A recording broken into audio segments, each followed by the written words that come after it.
చెప్తూ అన్నయ్య గారు వచనాన్ని గుర్తు చేశారు. మొదటి తెస్సలోనికీ పత్రిక 5వ అధ్యాయము 16వ వచనాన్ని చూస్తున్నప్పుడు, ప్రతి విషయమునందు దేవునికి కృతజ్ఞతాస్తుతులు చెల్లించండి, ఇలాగు చేయటం ఈ విషయంలో దేవుని చిత్తం. చిన్న మాట ప్రార్థన. కృపగల దేవా, ప్రేమగల తండ్రి, కూడి వచ్చిన ప్రజలు నీ ప్రజలు వీర్రాజు గారు ఆహ్వానించగా ఇంతమంది దైవజనులు, సంఘాలు, మేము అందరు కూడి వచ్చాం తండ్రి.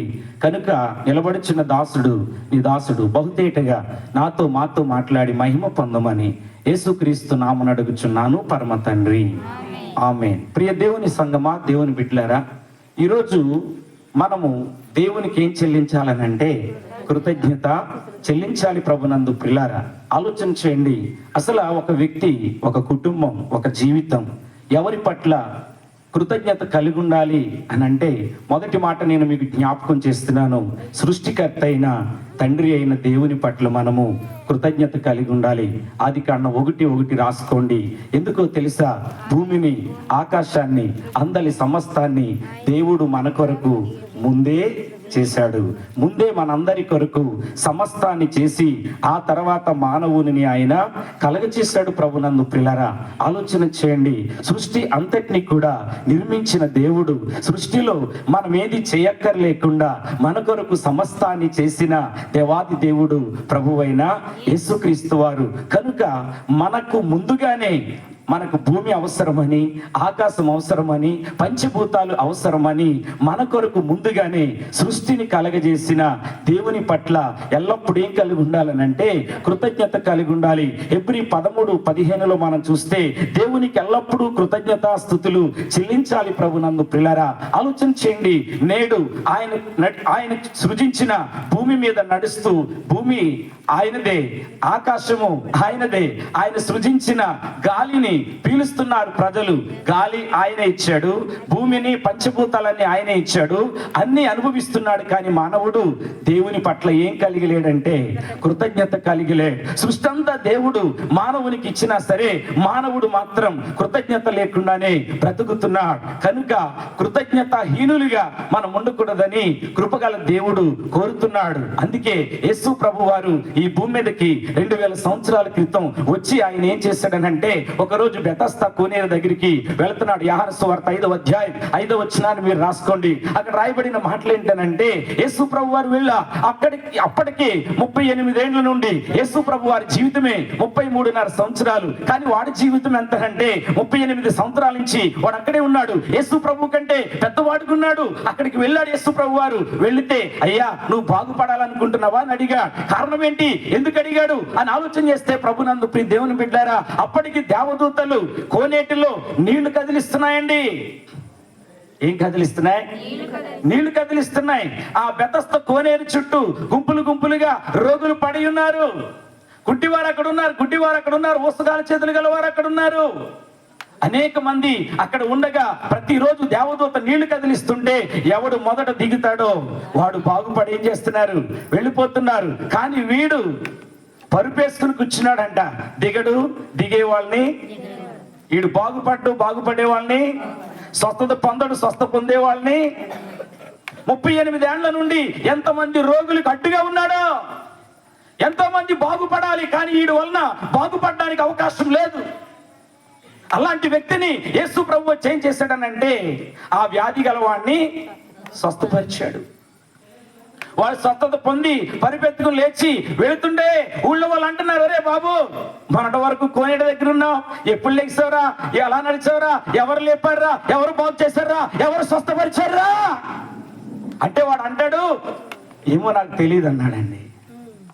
యేసు ప్రభు నేరుగా వాడి దగ్గరికి వచ్చి వాడితో మాట్లాడి వాడిని బాగుపరచమని చెప్పి వాడికి స్వస్థత ఇస్తే, స్వస్థత పొందిన తర్వాత వాడు అంటున్నాడు, ఏమో నాకు తెలియదు అన్నాడు. కృతజ్ఞత ఉందా లేదా?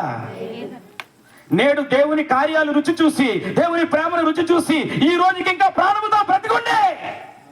కృతజ్ఞత లేకుండా బ్రతికే వాళ్ళు ఎంతమంది? దేవుడంటే లెక్క లేకుండా, దేవుడంటే వినయం లేకుండా, దేవుడంటే విధేయత లేకుండా ఎంతమంది ఈరోజు ఇదే పరిస్థితిలో. కారణం ఏంటో తెలుసా? కృతజ్ఞత లేదు. దేవుని పట్ల అందుకే మనం ఏం కలిగి ఉండాలి? కృతజ్ఞత కలిగి ఉండాలి ప్రభునందు. ప్రియులారా, లూకాసు వార్త 17:17లో మనం చూస్తే 10 మంది వచ్చారు కుష్ఠరోగులు. ప్రభు గొప్పవాడు, ప్రభు శక్తివంతుడు. ఆయన ఇలా చెప్పాడు, మీరు వెళ్ళి యాజకులు కనుపరుచుకున్నంటే వారు వెళుతున్న తోడనే మార్గంలోనే 10 మంది రోగులు బాగుపడ్డారు. బాగుపడితే ప్రియ దేవుని పిల్లలారా ఒక్కడు మాత్రమే తిరిగి వచ్చాడు. బాగుపడింది 10 మంది. కృతజ్ఞత చెప్పడానికి ఎంతమంది వచ్చారు? ఇది ఎలా ఉంది మన కృతజ్ఞత? మానవుడు కృతజ్ఞత ఇలా ఉందండి. మిగతా 90 ఎక్కడని యేసు ప్రభు అడిగారు. ఈరోజు నిన్ను కూడా అడుగుతున్నాడు. ఈ కృతజ్ఞత కూటలోనికి వచ్చావు కదా, నీ కృతజ్ఞత ఏది? ఇన్ని సంవత్సరాల నుంచి నేను కాపాడుతున్నానే, ఇన్ని సంవత్సరాల నుంచి నేను బ్రతికిస్తున్నానే, నీకు రక్షణ ఇచ్చానే, మారు మనసు ఇచ్చానే, ఇంకా బ్రతికించి ఉంచానే, కరోనాలో ఎంతో మంది చచ్చిపోతే ఇంకా నేను కాపాడుతున్నానే, ఏది కృతజ్ఞత? బిడ్డలారా ఆలోచన చేయండి. పరలోకపు తండ్రి పట్ల మనం ఎల్లప్పుడూ ఏం కలిగి ఉండాలి? రెండో మాట మీ జ్ఞాపకం చేస్తున్నా. ఎఫెసీ పత్రిక 6వ అధ్యాయం 1వ వచనం, కన్న తల్లిదండ్రుల పట్ల కృతజ్ఞత కలిగి ఉండాలండి. కృతజ్ఞత గురించి చెప్తున్నాను నేను. తల్లిదండ్రుల పట్ల ఏం కలిగి ఉండాలి? 1 పరలోకపు తండ్రి పట్ల కృతజ్ఞత కలిగి ఉండాలి. 2 కన్న తల్లిదండ్రుల పట్ల ఉందంటారా? సెల్ ఫోన్ కొనలేదని ఒకడు తల్లిని చంపేశాడు. ఉందా కృతజ్ఞత? వాక్యం ఏం చెప్తుంది? ధర్మశాస్త్రములో కృపగల దేవుడు నిర్గమాకాండం 20వ అధ్యాయంలో ఏమి రాయించాడు? నువ్వు భూమి మీద దీర్ఘాయుష్మంతుడు అవ్వాలంటే నీ తల్లిని తండ్రిని ఏది సన్మానించేవాళ్ళు లేరు. ఒక ముసలి తల్లి, బిడ్డలారా, ఒక ముసలి తల్లి మన వీడియోలో పోస్ట్ పెట్టారు. ఒక ముసలి తల్లిని ఎత్తుకుని అందరూ సమాధి గొయ్యి పొడుగ్గా తీస్తే వాడు నిలువుగా తీసి బతుకున్న తల్లిని దింపేస్తున్నాడండి. బతుకున్న తల్లిని దింపితే ఆ తల్లి పట్టుకుంటా నేను వదులుతలేదు. ఇదేనా కృతజ్ఞత? ఎందుకు కన్న తల్లిదండ్రుల పట్ల కృతజ్ఞత కలిగి ఉండాలి? వాళ్ళు తిన్నా తినకపోయినా నీ కడుపు చూసారే, వారు కట్టుకున్నా కట్టుకోకపోయినా నీకు వస్త్రాలు కొన్నారే, వారికి చదువు ఉన్నా లేకపోయినా నీకు చదువు చెప్పిస్తారే. ఏది కృతజ్ఞత పిల్లలకి ఈరోజు? ఏ కుమారుడికి ఉంది, ఏ కుమార్తెకు ఉంది తల్లి పట్ల ఈరోజు కృతజ్ఞత? ప్రభునందు ప్రియులారా ఆలోచించండి. ఈ కృతజ్ఞత కూటంలో మనం నేర్చుకోవాల్సిన పాఠం ఏంటంటే, సృష్టికర్త అయిన తండ్రి పట్ల కృతజ్ఞత కలిగి ఉండాలి, కన్న తల్లిదండ్రుల పట్ల కృతజ్ఞత కలిగి ఉండాలి. న్యాయాధిపతుల గ్రంథం 14వ అధ్యాయం 1వ వచనంలో మీరు రాసుకోండి. అక్కడ రాయబడిన మాట ఏంటో తెలుసా? అయ్యా, బాబు, నాన్న, నా కుమారుడా, నువ్వు వరపుత్రుడు అయ్యా, నువ్వు అభిషేకించబడిన వాడవయ్యా, దేవుని వరాన్ని పుట్టిన వాడవయ్యా, నువ్వు పుట్టక ముందే దేవదూత వచ్చి నాతో చెప్తే నేను జాగ్రత్త వహించి పత్రం చేసి నిన్ను కన్నాను రా కొడుకా, నిన్ను కన్నాను అని అంటే వాడంట, లేదు లేదు, నేను తిమ్మనానికి వెళ్ళాను, నేను గాజాకు వెళ్ళాను, అక్కడ ఒక అమ్మాయిని చూస్తాను, ఆ అమ్మాయి నాకు కావాలంటాడు. లేదురా, నువ్వు వరాన్ని పుట్టినవాడు, నువ్వు అభిషేకించబడినవాడు, దేవునిని కొనియాడగా, దేవుణ్ణి కనపరచగా, దేవుని వైపు నేను చూడగా, దేవుడే దూతను పంపి ప్రత్యక్షమై నాతో మాట్లాడితే నువ్వు పుట్టవురా కుమారుడా అని సంసోన్తో చెప్తుంటే సంసోన్ అంటాడు, లేదు నాన్న, లేదమ్మా, నేను చూశాను, నేను చేసుకుంటాను. సంసోన్ అంటాడు, లేదు లేదు, నాకు ఫిలిష్తీయులమ్మాయే కావాలంటాడు. ఏం చేస్తా తల్లి? ఏం చేస్తా తండ్రి? ఈరోజు పిల్లలు తప్పు చేస్తున్నా ఏ తల్లి అయినా బయట పెడుతుందా? నా కొడుకు తప్పు చేస్తున్నాడని గర్వంగా చెప్పగలదా? ఏ కారణం ఏంటి? కడుపులో దాచుకునే ప్రేమ తల్లి ప్రేమ, కన్నీళ్లు దిగముంగికునే ప్రేమ తండ్రి ప్రేమ. మరి వాళ్ళ పట్ల కృతజ్ఞత కలిగి ఉండాలా వద్దా పిల్లలు? మీకు తెలుసా నేటి తరం ఎలా ఉంది అని అంటే, అమ్మా, పాలిచ్చే పిల్లోడు కూడా ఆగాలంటే ఇది ఇవ్వాలా? ఏది నిజమండి, చూసినే చెప్తున్నా. పాలిచ్చే పిల్లోడిని కూడా ఆపేది ఏంటంటే సెల్ ఫోన్. నేటి తరం ఎలా ఉంది అని అంటే, అమ్మా, తల్లి మాట వినకుండా, తండ్రి మాట వినకుండా కళ్ళు నెత్తికెక్కిన తరం అంటే ఇది. కళ్ళు నెత్తి మీద ఉంటే ఎలా ఉంటుంది పరిస్థితి? ఆడు ఎటు వెళ్తున్నాడో, ఎటు నడుస్తున్నాడో, ఎటు చూస్తున్నాడో ఆ తరములో ఉంది ఈ తరం. ఆలోచించండి ప్రియ దేవుని బిడ్డలారా.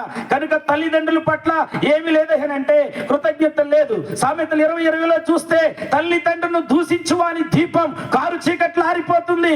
అలాగే సంసోను దీపం దాగోను గుడిలో ఆరిపోయింది. తల్లి మాట వినకపోతే, తండ్రి మాట వినకపోతే దీర్ఘాయువు ఎక్కడి నుంచి వస్తుంది? సుఖజీవంతో గడిచే సంవత్సరాలు ఎక్కడి నుంచి వస్తాయి నీకు? నువ్వు ఒకవేళ పెద్దదాని అయిపోయినా నీ తల్లి ఉంటే కృతజ్ఞత కలిగి ఉండు.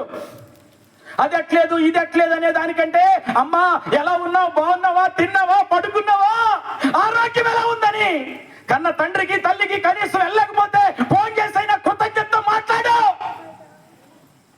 ఎప్పుడేం జరిగిందో తెలియదు తల్లికి, ఎప్పుడేం జరిగిందో తెలియదు తండ్రికి. వృద్ధాప్యలో ఉన్నారే, ఒక కూతురిగా కృతజ్ఞత ఉందా? ఒక కొడుకుగా కృతజ్ఞత ఉందా?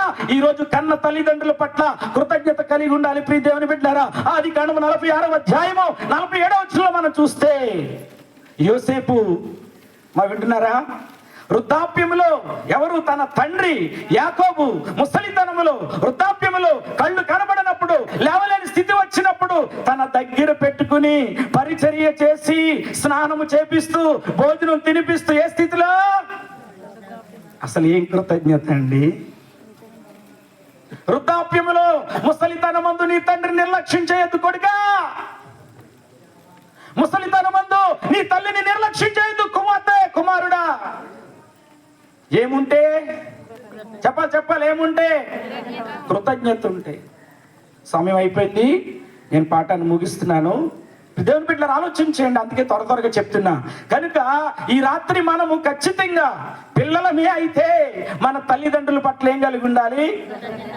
ఎందుకంటే ఇంతమందికి భోజనాలు, ఎందుకంటే ఇంత కూటమని అంటే కొడుకు మీద ప్రేమ, దేవుని మీద కృతజ్ఞత. లేకపోతే చేయగలుగుతామా? చేయలేం ప్రభునందు ప్రియులారా. ఆలోచన చేయండి. ఆ ముసలి తండ్రిని సాకి, ముసలి తండ్రిని చేర్చుకుని, ముసలి తండ్రికి పరిచర్య చేస్తే యోసేపు ఫలించడి కొమ్మగా దీవించబడ్డాడు. చపలు కూడా దేవుని స్తుతించా. ఫలించడి కొమ్మ అయిపోయాడు. యోసేపు పేరు జీవ గ్రంథంలో, పరిశుద్ధ గ్రంథంలో రాయబడింది. ఫలించడి కొమ్మగా దేవుడు దీవించడానికి గల కారణం ఏంటో తెలుసా? బిడ్లారా వినాలి. 80 సంవత్సరాలు అపోజిషన్ పార్టీ లేకుండా ఈజిప్టును పరిపాలించిన నాయకుడు యోసేపు. కాలు గాని చెయ్యి గాని కదపడానికి లేదు. యోసేపు పరిపాలన అంటండి, ఈ రోజు ఒక కాకికి, ఒక పిచ్చుక్కి ఆహారం దొరకలేదనే రోజు లేదంట. అంటే అంత సమృద్ధికరమైన పరిపాలన పరిపాలించిన కుమారుడు యోసేపు. నీ తల్లిని సన్మానిస్తావా? నీ తండ్రిని సన్మానిస్తావా? నీ తల్లిదండ్రుల పట్ల కృతజ్ఞత కలిగి ఉంటావా? దేవుడు నీకు సమృద్ధినిస్తాడు. నీ ద్వారానే రాజ్యాలను, దేశాలను, కుటుంబాలను, తోబుట్టులను పోషించే ధన్యత, సామర్థ్యత దేవుడు నీకు ఇస్తాడు. మూడోది చెప్పనా? మన ఆత్మీయ తల్లిదండ్రుల పట్ల ఏం కలిగి ఉండాలి? అది ఇదే పాట, మీకేమీ లేదు. పరలోకపు తండ్రి పట్ల కృతజ్ఞత కలిగి ఉండాలి. కన్న తల్లిదండ్రుల పట్ల. మూడోది ఆత్మీయ తల్లిదండ్రుల పట్ల కృతజ్ఞత కలిగి ఉండాలి. ఏ పాస్టర్ గారు అని అంటే, మన రక్షణ కోసం మనం ప్రార్థన చేసుకోకపోయినా ప్రార్థన చేసేది మన ఆత్మీయ తండ్రులు. చప్పలు కొట్టండి ఒకసారి. దేవునికి స్తోత్రం కలుగును గాక. ఆత్మీయ తండ్రి కన్నీళ్లలో నుండి, ఆత్మీయ తండ్రి ప్రార్థనలో నుండి, ఇంకా అలాగూ మనం ఒక్కొక్క మాట వెనక్కి వెళ్ళిపోతే ఈ సంఘ స్థాపకులు, సహవాస సంఘ స్థాపకులు, వ్యవస్థాపకులు చిట్టుబాబు తాతయ్య గారి యొక్క మోకాళ్ళలో నుండి రక్షింపబడిన వారు మనమందరం. దేవునికి స్తోత్రం కలుగును గాక. నాకు బాప్తిస్మ ఇచ్చింది కూడా తాతయ్య గారే. దేవునికి మహిమ కలుగును గాక. ఏ కారణం ఏంటి? ఆత్మీయ తండ్రికి ఎందుకు కృతజ్ఞత కలిగి ఉండాలనంటే, మన రక్షణ కోసం ప్రార్థించేవారు, మన వివాహాల కోసం. మా రక్షణ ఇచ్చాకేమవ్వాలా? వివాహం అవ్వాలని. వివాహం అయిన తర్వాత పిల్లల కోసం ఎవరు ప్రార్థన చేయాలా? పిల్లలకి ఎవరు పేర్లు పెట్టాలా? స్కూల్కి ఎవరు పంపించాలా? ఏ స్కూల్లో జాయిన్ చేయమని ఇందాక అన్నయ్య గారు చెప్పారు కదా వీర్రాజు గారు. ఏ స్కూల్లో చదివించాలో చెప్పేది ఎవరు? పిల్లల క్షేమం కోరేది ఎవరు? పిల్లల కోసం మనం మర్చిపోయిన ప్రార్థించేది ఎవరు? మరి కృతజ్ఞత కలిగి ఉండాలి వద్దా? ఏమా ఆత్మీయ ఆహారం పెట్టేది ఎవరు? ఏమండి, మనం బాగోకపోతే, గాయపడితే, లేవలేకపోతే వచ్చి పలకరించి పరామర్శించి ప్రార్థించేది ఎవరు? ఆత్మీయ తల్లి కదా, ఆత్మీయ తండ్రి కదా. మరి ఏది కృతజ్ఞత? చాలా ఉన్నాయి, నేను ముగిస్తున్నా. ఆదికాండం 8వ అధ్యాయం 7వ వచనం, తిమోతి 2వ పత్రిక 4వ అధ్యాయం 9వ వచనాన్ని, 2 వచనాలు మనం చూస్తున్నప్పుడు అక్కడ రాయబడిన మాట, అపోస్తలుడైన పౌలు అంటున్నాడు, తిమోతి తిమోతి నువ్వు త్వరగా రావయ్యా, నా దగ్గర ఇప్పుడు ఎవరు లేరు, నేను వృద్ధాప్యంలో ఉన్నాను, నాతో పరిచయం చేయడానికి, నాకు సహవాసం చేయడానికి లేదు. ఎందుకనంటే నా దగ్గర ఉన్న దేమ నన్ను వదిలి లోకములోకి వెళ్ళిపోయాడయ్యా. ఆత్మీయ తండ్రిని వదిలిపెట్టి వెళ్ళిపోతున్నాడు. పరిచర్య చేయవలసిన సందర్భం వచ్చింది, సహకరించవలసిన సమయం వచ్చింది, తోడ్పడవలసిన సమయం వచ్చింది, నిలబడవలసిన సమయం వచ్చింది. అలాంటి సమయంలో ఎవరిని వదిలిపెట్టాడంట? అపోస్తలుడైన పౌలుని వదిలిపెట్టి లోకాన్ని స్నేహించి వెళ్ళిపోతున్నాడు ఆత్మీయ కుమారుడు. గుర్తుపెట్టుకోండి. ఆదికాండం మీకు చెప్పాను కదా, అందులో ఏముందనంటే నోవాహు వాడుంది.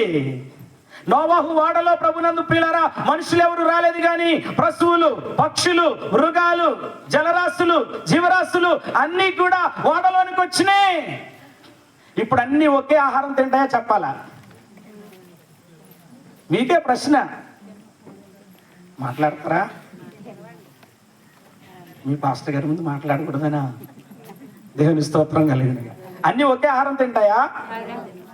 తిను. పులులకి గడ్డేస్తే తింటాయా? ఏమా? వాడలో అనేకమైన ఉన్నాయి. వాటన్నిటికీ దేనికేది కావాలో, దేనికేది అవసరమో, వాడ సముద్రం మీద నిలబడి ఉన్న దినాలన్నీ కూడా, వాడలో నుంచి బయటకు వచ్చే వరకు కూడా దేనికి ఏ ఆహారమో, దేనికి ఏ ఆహారం సిద్ధపరచాలో అన్నిటికీ ఆహారాలు సిద్ధపరిచి పోషించిన వాడు, మేపిన వాడు, పెంచిన వాడు ఎవరైంది? నోవాహు. దేవునికి స్తోత్రం. హల్లెలూయా. అయ్యగారులు సంఘంలో కూడా ఉంటారండి. సంఘంలో కూడా ఏముంటాయి? అన్ని స్వభావం కలిగిన వాళ్ళు ఉంటారు. ఇది సంఘం అనే వాడు కదా, అదేమో నోవాహు వాడ, ఇది సంఘం అనే వాడ. వాడలో పులులతో ప్రమాదం ఉండదు, సింహాలతో ప్రమాదం ఉండదు, ఏనుగులతో కూడా ప్రమాదం ఉండదు, కానీ ఎంతే ఉంటుంది వడ్రంగి బిడ్డ. విన్నారండి? వాడిని ఏం చేస్తుంటది? తాడి చెట్లకు కూడా ఏం పెట్టద్ది? చెప్పండి అమ్మా.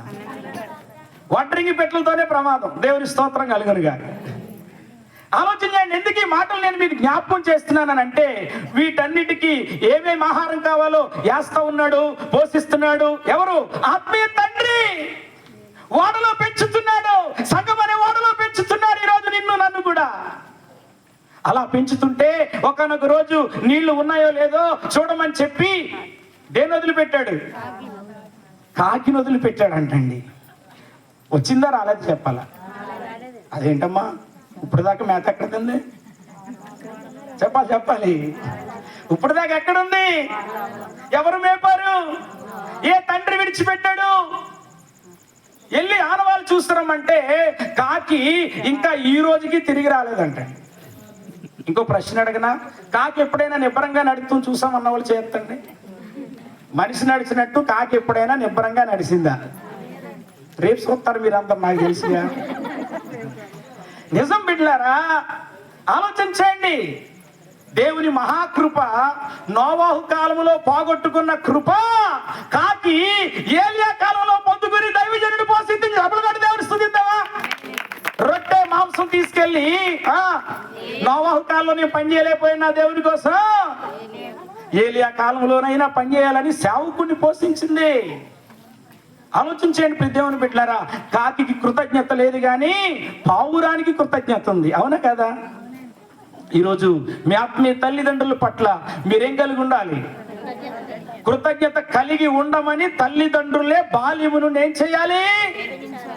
చెప్పాలి, నేర్పించాలి. చిన్న మాట, మాకు పెళ్లి చేసిన పాస్టర్ గారు వేములూరు జాన్ వెస్లీ గారు, వీళ్ళ అబ్బాయి అంత ఉండగా వాళ్ళమ్మ పరిచర్య నేర్పుతూ మొదలెట్టిందంటండి. అయ్యా ఈరోజు వెళ్ళి మందిరం తుడిసిరా, ఈరోజు వెళ్ళి సాపలేసిరా, ఈరోజు మందిరానికి వెళ్ళిరా, సేవకునికి పరిచర్య చేసిరా అని చెప్తూ, అయ్యా ఇదిగో దైవజనుడికి అట్టేసనే రొట్టె, ఈ రొట్టె బాక్స్ లో పెట్టాను, పట్టుకెళ్ళి మన ఆత్మీయ తండ్రికి ఇచ్చిరా. బిడ్డలారు వినాలి, ఆయన వేములూరు నుండి వాళ్ళ ఆత్మీయ తండ్రికి మందిర పరిచర్యకి ఎక్కడికి రావాలంటే కొవ్వూరు రావాలి. కొవ్వూరు గోదావరి లంకలో ఉంటుంది వాళ్ళ మందిరం. వాళ్ళ ఆత్మీయ తండ్రి అక్కడ ఉంటారు, సాధు సాల్మన్ గారు. ఇప్పుడు లేరులేండి, అప్పుడు ఉండేవారు. ఎవరు నేర్పిస్తున్నారు పరిచర్య? దైవజనుడి పట్ల, సంఘం పట్ల, మందిర పరిచర్య పట్ల, దేవుని పట్ల ఒక తల్లిగా తండ్రిగా ఖచ్చితంగా నువ్వే కృతజ్ఞత భావాలు బాల్యం నుండి నేర్పాలి. ద్వితీయోపదేశకాండం 4వ అధ్యాయం 6వ వచనం ప్రకారం పిల్లారా ఆలోచన చేయండి. ఎందుకు ఈ విషయాన్ని జ్ఞాపకం చేస్తున్నానంటే, ఆయన అట్టులు మోసి మోసి, రొట్లు మోసి మోసి, ఎవరికి? ఆత్మీయ తండ్రికి పరిచర్య చేసి చేసి చివరికి ఆయన సేవకుడైపోయి ఈ సంవత్సరంతో 53 సంవత్సరాలుగా సేవే చేస్తున్నాడు ఆయన. చప్పలు కొట్టి దేవుని స్తుతిద్దామా? ఎన్ని సంవత్సరాలు సేవ? 53 సంవత్సరాలు. 3 అంతస్తులు బిల్డింగ్ ఇచ్చాడు దేవుడు. ఏ కారణం ఏంటి పాస్టర్ గారు? ఎక్కడి నుంచి వచ్చింది ఆశీర్వాదం అంటే వీర్రాజు గారు రొట్టెలో నుండి, ఆత్మీయ తండ్రి పరిచర్యలో నుండి. మరి అలాంటి ఆత్మీయ తల్లిదండ్రుల పట్ల కృతజ్ఞత ఉండాలా వద్దా? రక్షణ కొరకే ప్రార్థించి, పిల్లల కొరకే ప్రార్థించి, వారి చదువుల కొరకే ప్రార్థించి, వాళ్ళ అభివృద్ధి కోరి, వాళ్ళ ఇల్లు కట్టుకోవాలని, వాళ్ళు ఉన్నతమైన స్థితిలో ఉండాలని, వాళ్ళు గొప్ప వాళ్ళు ఉండాలని, పై వారికి ఉండాలని కోరుకునే ఆత్మీయ తల్లిదండ్రుల పట్ల కృతజ్ఞత కలిగి ఉండాలి. రక్తాన్ని పంచి ప్రాణాన్ని త్యాగం చేసిన అమ్మ నాన్నలు తల్లిదండ్రుల పట్ల కృతజ్ఞత కలిగి ఉండాలి. నా పిల్లలు నా యొద్దకు రావాలి, వాళ్ళకి ఏ లోటు లేకుండా చేయాలని సృష్టి అంతటిని కలగజేసి మనందరి పాప ప్రక్షాళన కొరకై కలువరి శిలువలో రక్తం చిందించి ప్రాణం పెట్టి సమాధి చేయబడి 3వ దినాన్ని సమాధి గెలిచి 40 దినాలు భూమి మీద అగుపడి 41వ రోజు ఆయన పరలోకానికి ఆరోహణమై నీ కోసం నా కోసం స్థలము సిద్ధపరచా వెళ్ళి మన కొరకు రానయ్యున్న ప్రభు పట్ల కృతజ్ఞత కలిగి ఉండాలా వద్దా? ఆలోచన చేయండి. అలాంటి కృతజ్ఞతతో ఎవరైతే బ్రతుకుతామో, ఎవరైతే జీవిస్తామో వారు ఎప్పుడూ దీవించబడుదురుగాక, వారెప్పుడు ఆశీర్వదింపబడుదురుగాక. దేవుడి మాటలు మన వెనికిడిలో ఆశీర్వదించునుగాక. 10th పాస్ అయిన బాబుని దేవుడు ఇంకా దీవించునుగాక. తనని ఇంకా ఉన్నతమైన ఆలోచనలు ఇచ్చి ఇంటర్మీడియట్ లో దేవుడు నడిపించునుగాక. చిన్న మాట ప్రార్థన. కృపగల దేవా, ప్రేమగల తండ్రి, మీ స్తోత్రాలయ్యా. ఈ ప్రత్యేకమైన సమయంలోనైనా ఇదే నా కుటుంబాన్ని, బిడ్డలందరినీ మీ చేతులకు అప్పగిస్తున్నా. దీవించండి, ఆశీర్వదించండి. వీరాజు గారు చెల్లి కొరకే ప్రార్థిస్తున్నాను, పిల్లల కొరకే ప్రార్థిస్తున్నానయ్యా. కుటుంబం అంతటికి క్షేమం ఇవ్వండి. సహవాస సంఘాల సరిహద్దులు విశాలపరచండి. నీ దాసులు పడే ప్రయాస ఒకరోజు క్రీస్తు మహిమ ఎదుట నిలబడినట్లుగా చేయండి. సమస్త మహిమ నీకు ఆరోపిస్తూ నజరేయుడైన యేసుక్రీస్తు నామమున అడుగుచున్నాను పరమ తండ్రి, ఆమేన్.